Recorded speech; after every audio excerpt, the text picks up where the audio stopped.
Hello, my name is Emma Jordan and I'm in 5383 Anatomy of the Eye spring semester. Did you know that for land animals, the ostrich has the largest eyes? For sea animals, the giant squid has the largest eyes and they're about the size of a dinner plate. Now it's time for us to review the anatomy of the eye. We will start with the anterior segment of the eye, beginning at the cornea. The cornea is the front transparent part of the outer protective layer of the eye. Its bulging curvature provides the major refractions of the eye. The conjunctiva is the clear membrane that covers the sclera and also lines the inner portion of the eyelids. The iris is the colored portion of the eye that contains the pupil. It controls the amount of light entering the eye by enlarging or minimizing the size of the pupil. The colors that the iris is typically brown, green, blue, or hazel. The pupil is the round hole in the center of the iris through which light passes. The pupil ordinarily appears black because there is very little light coming from the dark chamber behind it. One interesting fact is the pupil is a hole. It is not something you can touch. There's nothing there. The aqueous is the watery fluid that fills the anterior chamber of the eye and provides some of the nutrition for the surrounding parts. The lens is the resilient transparent structure in the eye that focuses light by changes its curvature. It provides secondary refraction after the cornea and is located behind the iris. The lens gets fatter when we focus at near to converge the rays of light to the closer working distance. The canal of Schlemm.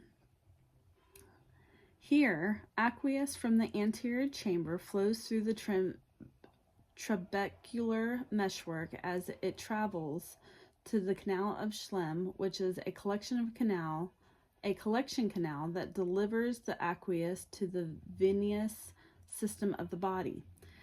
The trabecular meshwork is a filtration band circling and adjacent to the outer rim of the iris where aqueous fluid flows through before it enters the venous system via the canal of Schlemm.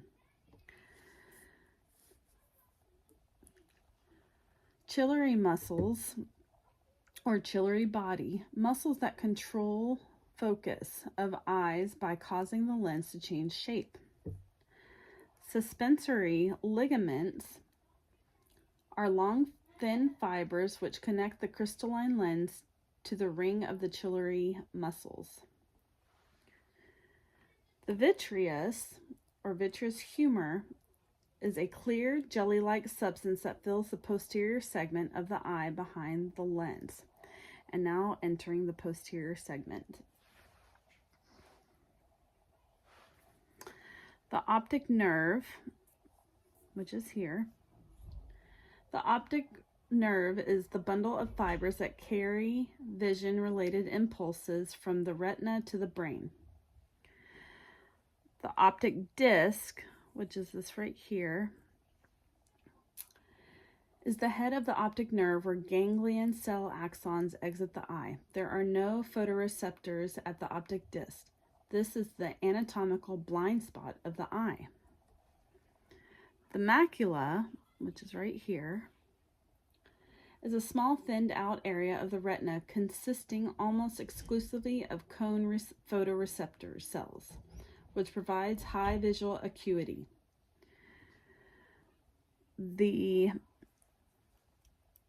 fovea centralis is the central portion of the macula and has the highest concentration of cones, and it is only at the fovea that we have 20/20 vision. It's a teeny tiny little spot right here.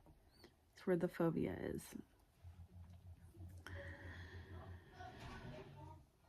The ora serrata is the area of the inner eye where the retina ends and the choroid layer of the eye can be seen. The retina is the inner lining of the back chamber of the eye, which contains the photoreceptors, rods and cones that receive light rays and convert these light rays into electrical impulses, which are relayed to the brain via the optic nerve. The choroid is a layer between the retina and the sclera, consisting primarily of blood vessels which provide nourishment to the retina. And the sclera is the tough, white, fibrous outer protective layer of the eye. It's what most people see when you think of an eyeball. Thank you for listening with me on the anatomy of the eye.